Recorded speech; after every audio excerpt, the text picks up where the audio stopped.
You are not going to believe how the state and big tech are introducing emergency powers to control your life. In this conversation that I had with Luke Kemp, who's an existential crisis researcher at Cambridge University, we talked about the problems that ensue from an increase in surveillance, mandate, and control, and how it's happening globally. You're going to love this conversation. If you want to see all of it, check out my podcast, Under the Skin. You can get it from Luminary, which is available on Apple, anywhere around the world, and you can directly download it on other phones, elsewhere too. In this conversation between Luke and I, we discuss how the system is exhibiting not bugs, but features when it takes our data and controls us. Stay to the very end because I want your comments and I want your opinion.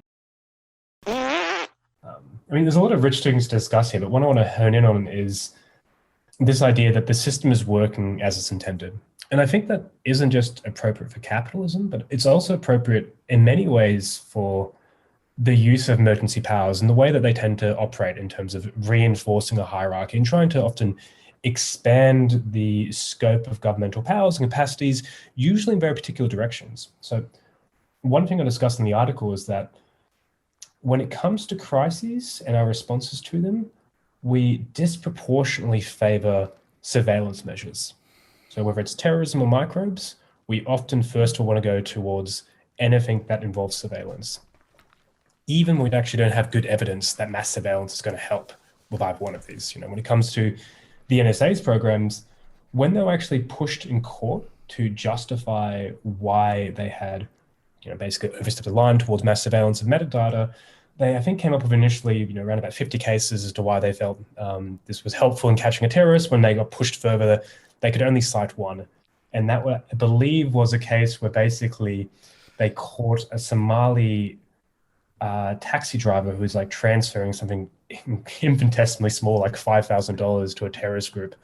And even in that case, it's unclear as to whether the actual large mass surveillance program of the NSA was really decisive in ensuring that person was captured. So in short, we don't have good evidence that these things work, but the reason we go towards surveillance is because that's what states want to do. There's this very typical and beautiful book by James C. Scott, a political scientist and anthropologist at Yale. He talks about seeing like a state, that states want to make both their territories and their citizens legible, which is why we've seen things like the imposition of surnames, for instance, so you can basically trace someone's lineage and ensure they're appropriately taxed. Also saw, the introduction of common measurements, so you could make sure that taxation was once again more efficient. In China, you had the introduction of certain maps which would measure the fertility of different soils to ensure your taxation system was most effective as possible. And of course, in the modern world, we have big data. But it's all basically about making sure that you understand your citizens as acutely as possible so you can, in essence, control them. Yeah.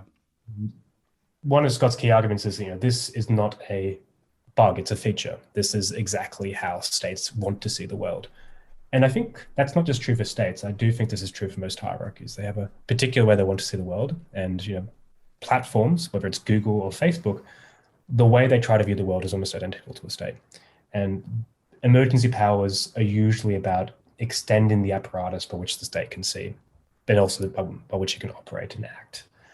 And I think similarly, emergency powers in general, the purpose of them is in part conservative. They're supposed to protect the existing constitution and kind of authority structures, but they're also supposed to extend powers as well. And they do both of those things quite effectively. But again, I think the despotic drift in many ways, there's ways of framing this in which it's, again, a feature, not a bug. Yes, it is supposed to protect the constitution. One could argue that despotic drift is a kind of distortion of that. The point of a system of governance, or perhaps actually, perhaps any system, is control and management. And this term you use, despotic drift, I suppose suggests that a system, once control has been established, if control can ever really be established, the tendency is, an inclination is to increase the control, to increase efficacy.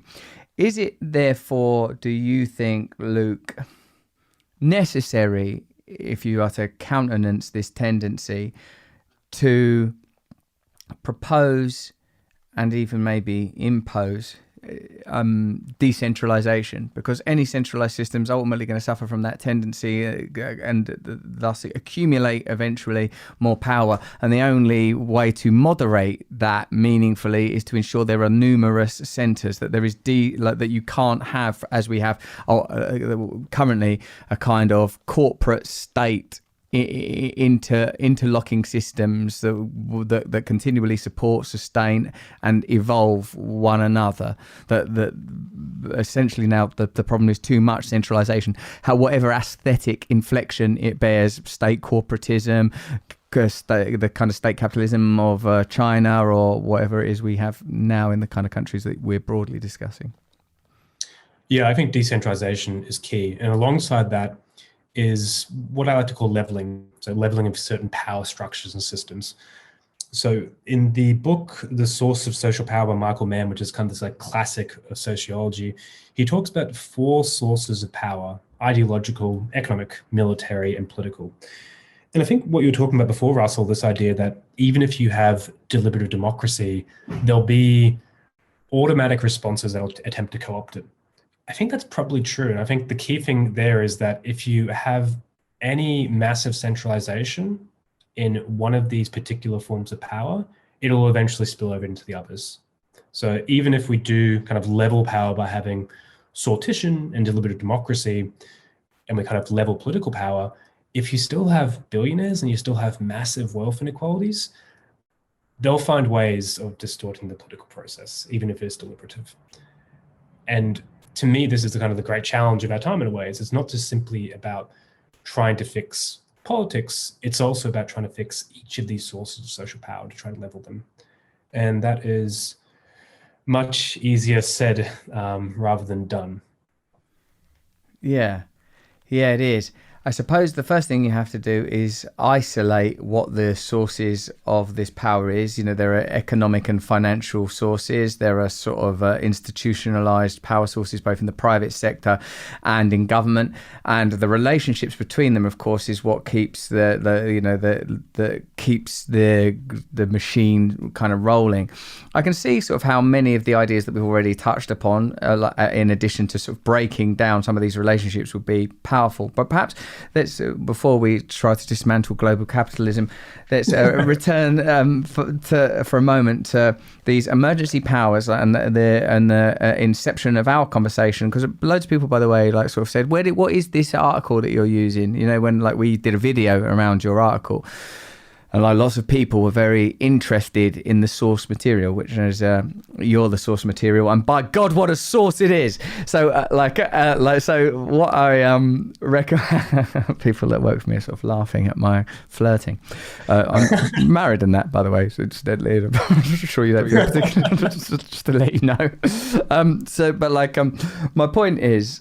Well, what did you think about that video from my podcast, Under the Skin? If you really enjoyed it, perhaps you'll consider going over to Luminary and subscribing. But I'd love to know what you think about it in the comments below. Give us a like, subscribe to this channel. If you enjoyed this video, why not have a look at this one or this one? And please subscribe to my newsletter, just one click away, so we can remain in continual contact. Stay free.